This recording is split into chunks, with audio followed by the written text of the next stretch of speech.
당신이 최고야.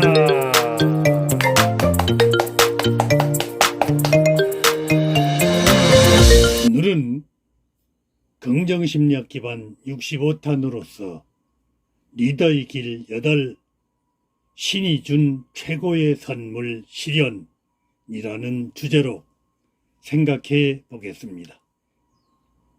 아니, 선물이면 선물이지 왜 최고의 선물인가요? 왜냐하면 이것이 없다면 살아갈 수도 또는 행복할 수도 없기 때문입니다. 예를 들면 맨날 화창한 좋은 날만 계속되면 행복할 수 있을까요? 아마 없을 겁니다. 곧 세상은 사막이 되고 말겠지요. 그래서 우리 삶은 비바람과 함께 눈보라도 휘몰아쳐야 합니다. 그 시련의 순간은 너무 힘들지만 그 순간이 우리의 생존과 행복을 결정하는 순간이니 잘 넘겨야 합니다. 그러면 좀 더 구체적으로 시련이 최고의 선물인 이유를 알아보겠습니다. 첫째, 시련은 만능 훈련소입니다. 시련이 없다면 어떤 일도 안 되기 때문이죠. 혹 시련 없이 재수가 좋아서 또는 운때가 맞아서 잘된 사람이 있을까요? 있다면 오래가지 못할 겁니다. 반드시 시련이라는 연단의 과정을 통과해야 합니다. 이 과정을 거치면 뻣뻣하던 사람도 겸손해지고 강직하던 사람도 부드러워집니다. 감사를 모르던 사람도 감사하게 됩니다. 불친절하던 사람도 친절해지고 상냥해집니다. 배려가 있고 칭찬이 있고 예의가 바릅니다. 다시 말하면 시련이 사람을 만드는 것입니다. 그렇다면 시련은 만능 인성 제조기인 셈입니다. 모든 사람이 이 제조기를 통과하면 행복할 수 있습니다. 하는 일도 잘 됩니다.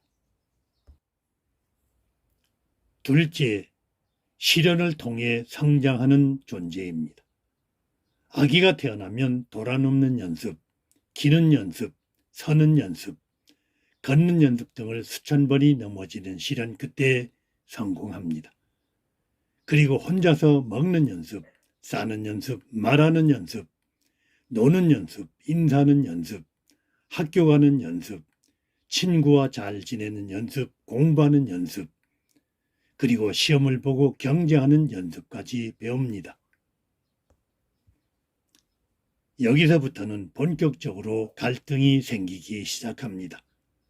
우리나라 청소년이 자살률이 높지요? 안타까운 일입니다. 경쟁을 잘못 배워서 그렇습니다. 남을 짓밟고 올라서야 잘 되는 것이 아니라 어제의 나와 경쟁해야 합니다. 남은 협력이 대상이요, 경쟁의 대상은 바로 납니다. 같이 한번 할까요? 남은 협력이 대상이요, 경쟁의 대상은 바로 납니다.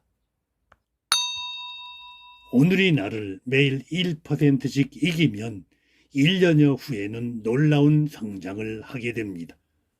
혹자는 1년 후에는 37배 성장한다는 얘기도 합니다. 맹자 고아편에 보면 시련을 이렇게 묘사하고 있습니다.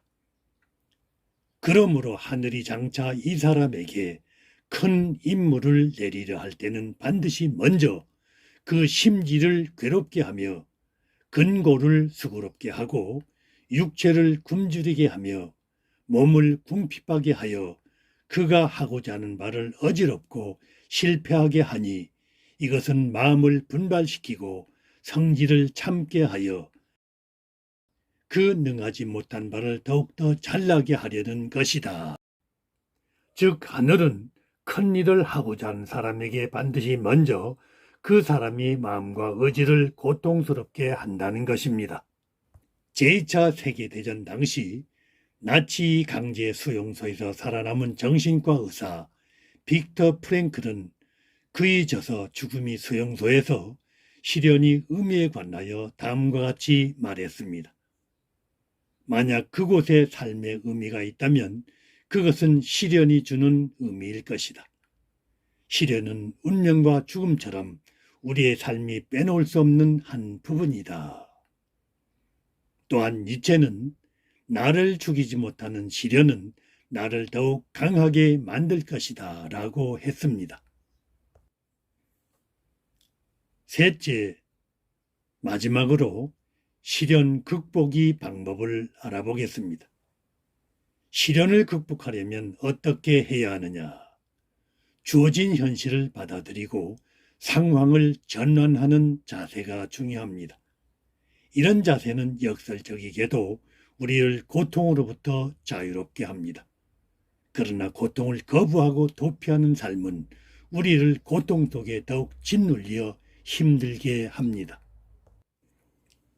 인정하고 상황을 전환하는 자세가 모든 걸 풀게 해줍니다. 생각만 바꿔버리면 그 순간에 나는 어려움에서 해방됩니다. 이 말을 명심하십시오. 피할 수 없다면 즐겨라.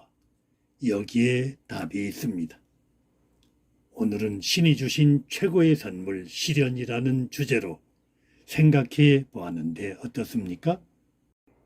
이제 시련을 피하지 마시고 당신의 친구로 맞아들이십시오. 그 속에 행복이 있습니다. 와우 짱! 감사합니다. 그리고 사랑합니다. 당신이 최고야!